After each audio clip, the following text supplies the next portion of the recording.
আসছে গোপাল, যাচ্ছে গোপাল, ভাবছে গোপাল, হাসছে গোপাল, আসছে গোপাল, যাচ্ছে গোপাল, ভাবছে গোপাল, হাসছে গোপাল।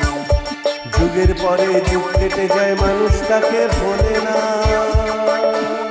যুগের পরে যুগ কেটে যায়, মানুষ তাকে ভোলে না। চলে না রে, চলে না রে, চলে না রে, চলে না, চলে না রে, চলে না রে, তাকে ছাড়া চলে না। কে সে পরিচয় গীতা, হাসির রাজা, জ্ঞানের রাজা, রসিক রাজা গোপাল ভাঁড়। হাসির রাজা, জ্ঞানের রাজা, রসিক রাজা গোপাল ভাঁড়। হাসির রাজা, জ্ঞানের রাজা।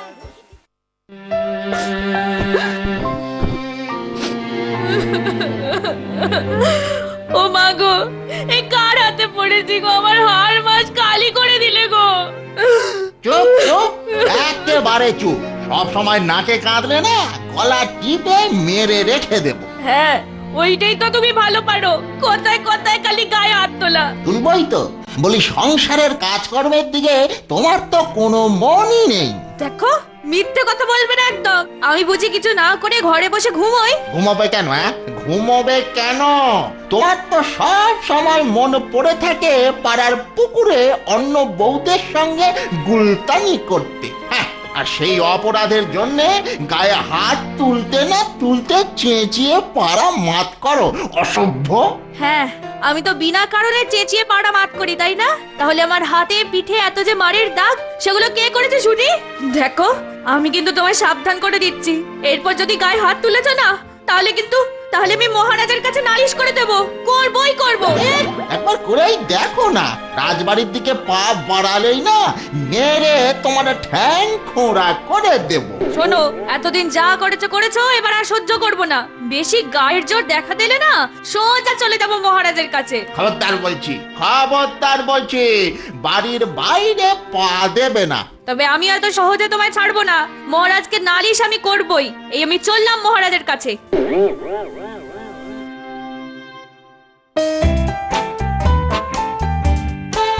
গোপাল, আজকের দিনটা বেশ মনোরম, তাই না? মনটা বেশ প্রফুল্ল প্রফুল্ল লাগছে। আপনি ঠিকই বলেছেন। তবে জানেন কি, ওই মনে প্রফুল্লতা দুটি কারণে আসে মহারাজ। অর্থের অভাব আর অনর্থের চিন্তা না থাকলে। তাই নাকি? হ্যাঁ মহারাজ, আপনি রাজা, তাই আপনার অর্থের অভাবও যেমন নেই, তেমনি অনর্থের চিন্তাও নেই। তাই আপনার মন সব সময় প্রফুল্ল থাকবে না তো আর কার থাকবে বলুন? দেখো গোপাল, আমার মন যে সব সময় প্রফুল্ল থাকে, আমি কিন্তু সে কথা বলিনি।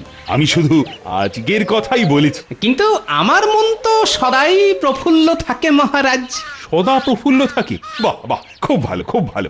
তা কি কারণে প্রফুল্ল থাকে শুনি? ওই যে বললাম, অর্থের অভাব হলে মন খারাপ হয়।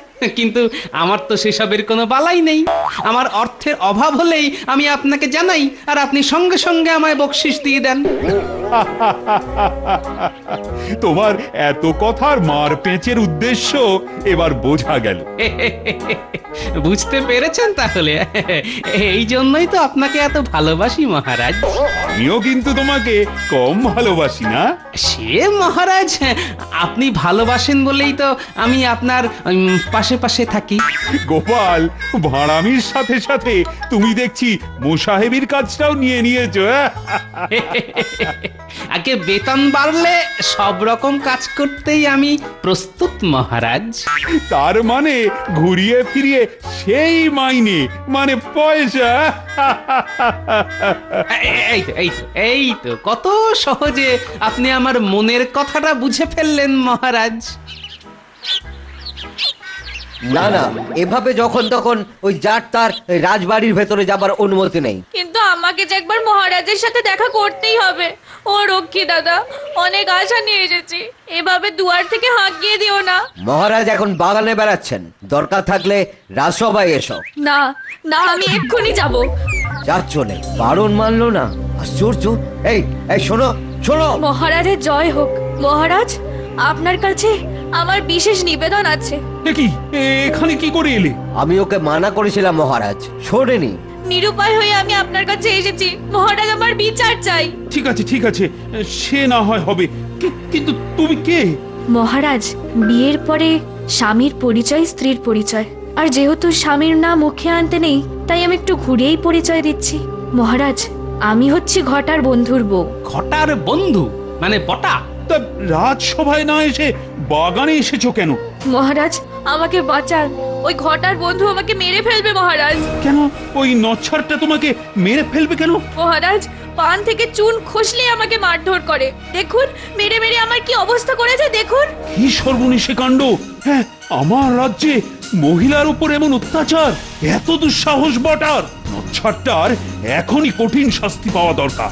রক্ষী, আজ্ঞা করুন মহারাজ। এক্ষুনি বটাকে কারাগারে ভরে দাও। 1 বছরের জন্য সশ্রম কারাদণ্ড দিলাম ওকে। কিন্তু মহারাজ, ওর কারাদণ্ড হলে আমি খাবো কি? একা একা থাকবো কি করে? এটাও তো ভাববার বিষয়। তাহলে ওকে 101 ঘা বেত মারার আদেশ দিচ্ছি। দয়া করে ওটা করবে না মহারাজ। 100 ঘা বেত মারলে ও হয়তো 7 দিন উঠতে পারবে না, কিন্তু সুস্থ হয়ে ওঠার পর ওই মারের ঝাল তো আমার উপরে মিটিয়ে নেবে। সেও তো একটা সমস্যা বটে। আচ্ছা বটাগিন্নি, একটা কথা বলো তো, ঠিক কি কি কারণে ওই বটা তোমাকে মারধর করে? তার কি কোনো নির্দিষ্ট কারণ আছে নাকি? ভাত দিতে দেরি হলে মারে, পুকুর থেকে জল আনতে দেরি হলে মারে, বাজারে ধানের দাম কমে গেলে মারে, আবার গরু মাঠের ফসল খেয়ে গেলেও মারে। মোদ্দা কথা, পান থেকে চুন খসলেই মারে। মারার সঠিক কোনো কারণ নেই। বুঝলাম, মানে বউ পেটানো ওর অভ্যেসে দাঁড়িয়ে গেছে। শুধু অভ্যেস বলো না গোপাল, এ এক ভয়ঙ্কর রকমের বদ অভ্যেস। ঠিক আছে মহারাজ, হ্যাঁ, বটার এই বদ অভ্যেস আমি একদিনেই পাল্টে দেব। কি করে? দেখো না কি করি। তা ওই বটার বউ, সঙ্গে কিছু পয়সা আছে নাকি? থাকলে আমায় দাও তো। এখন তো সঙ্গে নেই, কাল ভোরবেলা দিয়ে দিলে হবে। খুব হবে। গোপাল, তুমি কি এর কাছ থেকেও পারিশ্রমিক নিচ্ছ নাকি? জি জি জি মহারাজ, এ তো মাছ কেনার দাম। বটাকে পাকা শোল মাছ খাওয়াতে হবে না? মানে পাকা শোলের তেল ঝাল। খেতে কি ভালো না? মুখে দিলেই একেবারে সব রোগ ব্যাধি একেবারে বাপ বাপ বলে পালিয়ে যায় মহারাজ। পাকা শোলের তেল ঝাল খেলেই বটার এই বউ পেটানোর রোগ চলে যাবে? শুধু চলে যাবে কি বলছেন মহারাজ? এ জন্মে আর ওই রোগ ওর কাছে ঘেঁষবে না। তুমি পারবে গোপাল দাদা? কোনো শাস্তি না দিয়েই মানুষটাকে তুমি পাল্টে দিতে পারবে? দেখো না কি করি। শুধু আমি যা যা বলবো তোমাকে ঠিক তাই তাই করতে হবে। যেরকম যেরকম বলবে সেরকমই করব। মানে গোপাল, বলছিলাম কি, শুধু শোল মাছের ঝাল খাইয়ে আপনি নিশ্চিন্তে থাকুন মহারাজ, বটার বউ আর কোনোদিন বটার হাতে মার খাবে না। আমার উপর আস্থা রাখতে পারেন মহারাজ। তোমার উপর সে আস্থা আমার আছে গোপাল। আগে মহারাজ, তাই তো আপনি আমার মাইনে বাড়িয়ে দিচ্ছেন।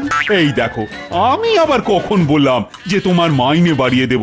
তবে তুমি যদি অন্য কোনো উপায়ে বটাকে শায়েস্তা করতে পারো, তাহলে আমিও তোমার মাইনে বাড়িয়ে দেবার কথা ভাববো। ঠিক আছে মহারাজ, ঠিক আছে ঠিক আছে, আমি তাহলে এখন যাই।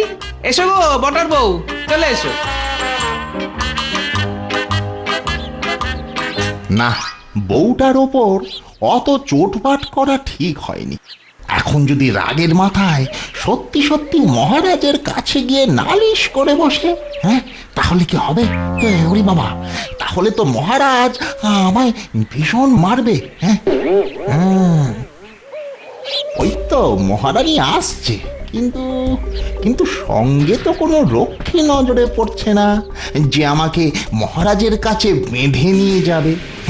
তার মানে মহারানী বোধহয় মহারাজের কাছ অব্দি পৌঁছাতে পারেনি।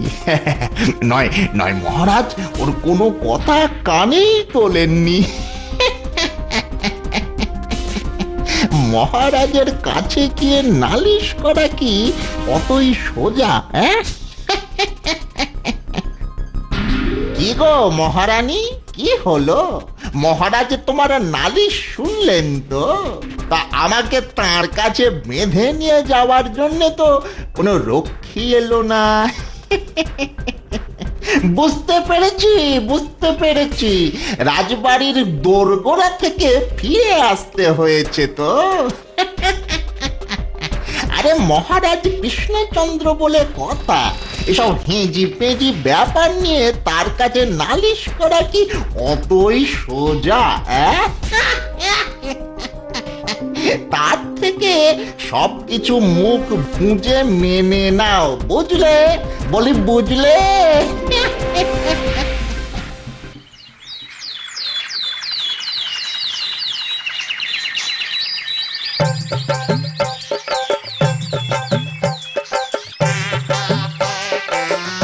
আমার হাতে তো সংসারের টাকা পয়সা থাকে না, ওই খুচরো খাজরা যেটুকু ছিল দিলাম, এতে হবে গোপাল দাদা?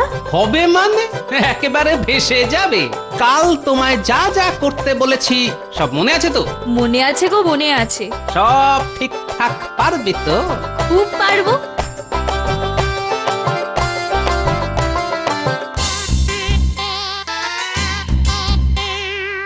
মাছটা খুব পাকা।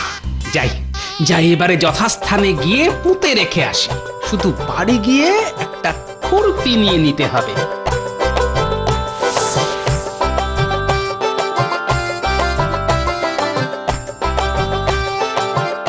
এই যে মহারানী, বলি সাত সকালে কোথায় যাওয়া হয়েছিল শুনি? পাড়া বেড়াতে? বলি এত মার খেয়েও হুঁশ ফেরে না? না ঘরে তো রাধার মতো আনাজপত্র কিছু নেই। দুপুরবেলা মাঠ থেকে এসে যখন খেতে চাইবে তখন কি দিয়ে ভাত দেবো? তাই পুকুর থেকে কলমি শাক তুলে আনলাম। তা শাকই যখন তুলে আনলে তখন আরেকটু বুদ্ধি করে কিছু চুনোচোনা মাছ ধরে আনতে পারলে না? কতদিন যে মাছের ঝাল আর ভাত খাইনি। খাবে খাবে, আজ যেমন মাছের ঝাল খাওয়াবো সারা জীবনে ভুলতে পারবে না। শোনো, আমি মাঠে যাচ্ছি, ফিরে এসে যেন সময় মতো শাক ভাতটুকু পাই। একটু দেরি হলে কিন্তু।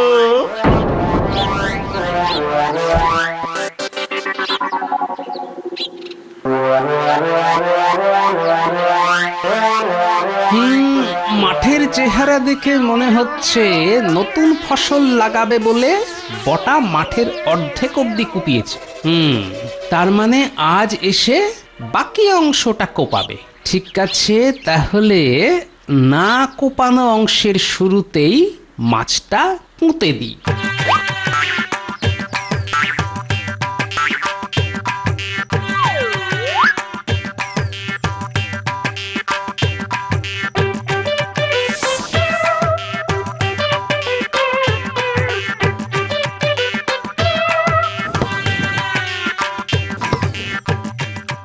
আয় বাপ বটা, তাড়াতাড়ি তাড়াতাড়ি মাছটার কাছে আয়, নইলে শিয়াল কুকুরে মাছ নিয়ে পালিয়ে যাবে যে। হ্যাঁ, বাবারি বাবারি বাবা, এদিকটা কোপানো হয়ে গেল। এবার ওদিকটা কুপিয়ে ফেললেই বীজ ছড়ানো যাবে। বাবারি বাবারি বাবা।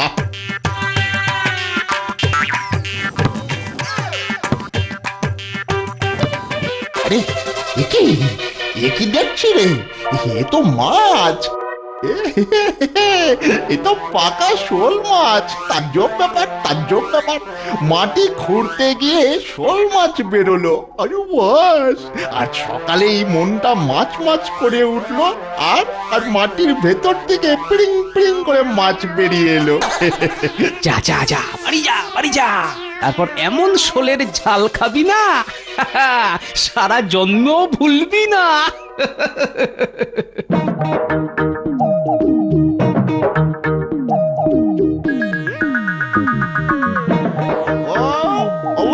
কোথায় গেলে? কোথায়? কি হলো? কি এত হাঁক ডাক করছো কেন? আরে হাঁক ডাক করছি কি আর সাধে? এই দেখো কি এনেছি দেখো। গোপাল দাদা তাহলে কাজের কাজ করে ফেলেছে, এবার বাকি কাজ আমায় করতে হবে। ওমা, কত বড় শোল মাছ গো!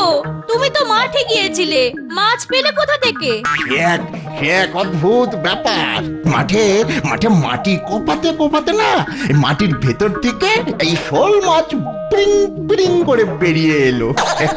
ওরে বাবা রে, কোথা যাবো রে? মাটির ভেতর থেকে শোল মাছ? জমিয়ে রাঁধো তো দেখি, আমি টুক করে স্নানটা সেরে আসি। আহা, কি আনন্দ, কি আনন্দ! আজ আজ পাকা শোল খাবো। যা বটা, ভালো করে স্নান করে আয়, তারপরে এমন শোলের ঝাল খাবি যে কি হলো কি, কি হলো কি? বলি কতক্ষণ আর পেটে কিল মেরে বসে থাকবো? তোমার এই নির্বিড়ে স্বভাবের জন্যই না মার খেয়ে মরো। আবার খাবে, আবার খাবে, আজকে আবার খাবে, নিশ্চয়ই খাবে। আমার মন বলছে, আমার হাত বলছে। এই নাও। একই একই, এ তো শাক আর ভাত। এই শোল মাছ, শোল মাছ কই? শোল মাছ? শোল মাছ কোত্থেকে পাবো? সকালে যে শাক তুলে এনেছিলাম সেইটাই ভেজে দিয়েছি। একদম বাজে কথা বলবে না, বাজে কথা বলবে না। এই তো একটু আগে এত বড় একটা শোল মাছ এনে দিলাম, সেটা কোথায় গেল? তুমি কি পাগল হলে নাকি? শোল মাছ কোথায়? তুমি তো আজ বাজারই যাওনি। না, মনে হচ্ছে তোমার মাথার কোনো গন্ডগোল হয়েছে, তাই এমন উল্টো পাল্টা কথা বলছো। কি বললে? আমি পাগল? কবে রে? খবরদার, খবরদার বলছি, একদম গায়ে হাত তুলবে না। ওগো, ওগো, কে কোথায় আছো গো? আমায় বাঁচাও, বাঁচাও, বাঁচাও! কে কোথায় আছো গো? আমায় বাঁচাও! এই বটা, আবার বউকে মারতে শুরু করলি নাকি? ছি ছি বটা, এভাবে কি কেউ রোজ রোজ বউকে মারে? আহা, মারধর না করে মুখেও তো সমস্যার সমাধান করা যায় নাকি? বলি কি হয়েছে শুনি? দেখো না খুড়ো, আমি ওকে একটা শোল মাছ এনে রেঁধে দিতে বললাম, ও হাতে করে রান্নাঘরে নিয়েও গেল। নিয়ে গেল, তারপরও আমাকে শুধু শাক ভাত খেতে দিয়েছে। বলে কিনা আমি কোনো শোল মাছ এনেই দিইনি। বলো বলো বলো, তুমি এ কেমন কথা হলো? তুমি বলো। বলি ও বটা বউ, বটাকে শোল মাছ রেঁধে দিলে না কেন? পথে যেতে যেতে কিছু কথা কানে গেল, তাই ঢুকে পড়লাম। তা হ্যাঁ বটা বউ, মাছ রান্না করে দিলে না কেন? আর মাছটা গেলই বা কোথায়, আর এলোই বা কোথা থেকে? মাঠে চাষ করতে গিয়ে মাটির ভেতর থেকে, একদম ভেতরে তলদেশ থেকে এই যে শোল মাছ পিড়িং পিড়িং করে লাফিয়ে আমার কোলে এসে পড়েছিল। হ্যাঁ, শিগগিরই মাঠে চাষ করতে গিয়ে মাটির ভেতর থেকে শোল মাছ পেয়েছিস? বাহ, অসাধারণ! এরকম চলতে থাকলে তো ওই জেলেরা এবার থেকে জাল ছিপ এসব ছেড়ে মাঠে কোদাল চালিয়ে মাছ তুলবে। কি গো, তোমরা সকলে কি বলো? তা বটা, তুই কি ঘুমিয়ে ঘুমিয়ে মাঠে কোদাল চালাবার বদলে এই নদীতে কোদাল চালাচ্ছিলি? বটা, তুই কি সকাল সকাল নেশা টেশা করছিস নাকি? কি যাতা বলছো কি তোমরা? যা তা বলছি মানে? হ্যাঁ, তুই মাঠে কোদাল চালিয়ে মাছ পেয়েছিস বলতে পারিস, আর আমরা কিছু বললেই যাতা হয়ে গেল? শোনো, আমার মনে হয় বটার মাথার ব্যামো হয়েছে। কি গো, তোমরা কি বলো? ঠিক বলেছো গোপাল, ওর মাথার ব্যামোই হয়েছে।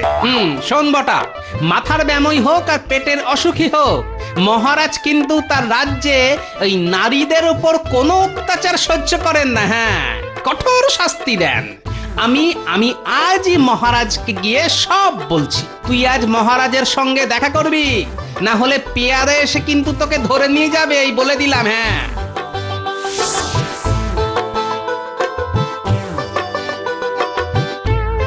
এসো এসো গোপাল। মহারাজের জয় হোক। তা বটাকে শায়েস্তা করার ব্যাপারে কি হলো? সব হয়ে গেছে মহারাজ, এখন শুধু নাটকের শেষ অঙ্কের প্রতীক্ষা। মহারাজের জয় হোক, বটা এসেছে। এখানে নিয়ে এসো। এই যে বটা, শুনলাম তুমি নাকি তোমার বউকে খুব মারধর করো। আগে মহারাজ, সে কি আর এমনি এমনি করি? মানে ভারী বেয়ারা আমার বউ। একটা কথাও শোনে না মহারাজ, একটা কথাও না। আজ ওকে একটা শোল মাছ এনে দিয়েছিলাম, তা ও তার রান্না না করে আমাকে শাক পাতা রান্না করে দিয়েছে। আর মিথ্যে করে বলছে যে আমি নাকি কোনো মাছই দিইনি। বুঝুন তাহলে। তা শোল মাছ কোথা থেকে পেলে? আগে মহারাজ, আমি ওই যে জমি হয় না, চাষবাস করে, ওই জমি কোপাবার সময় ওই মাছ জমির তলা থেকে একেবারে পিড়িং করে উঠে আমার কোলে এসে পড়েছে মহারাজ। সত্যি কথা। দেখো বটা, মাটি খুঁড়ে আলু, বিট, গাজর পাওয়া যায়, কিন্তু মাটি খুঁড়ে শোল মাছ, আমার তো মনে হয় তোমার মাথাটাই খারাপ হয়ে গেছে। তাই এখন কিছুদিন তোমার পাগলা গারদে থাকা দরকার। রাজবৈদ্যকে বলে আমি আজই তোমায় পাগলা গারদে পাঠাবার ব্যবস্থা করছি। পাগলা গারদ, হরি বাবরে, ওখানে গেলে আমি যে সত্যি সত্যি পাগল হয়ে যাব মহারাজ। ঠিক আছে ঠিক আছে, তুই যদি এক দৌড়ে এখান থেকে পালিয়ে যেতে পারিস তাহলে আর তোকে পাগলা গারদে যেতে হবে না। এ কি করলে গোপাল, শয়তানটাকে পালিয়ে যেতে দিলে? আরে বাড়ি গিয়ে ও তো আবার বউকে মারধর করবে। না মহারাজ, মনে হয় সেটি আর করবে না। হ্যাঁ, বলছো? আমার কথা বিশ্বাস না হলে চলুন নিজের চোখেই দেখে আসবেন, চলুন।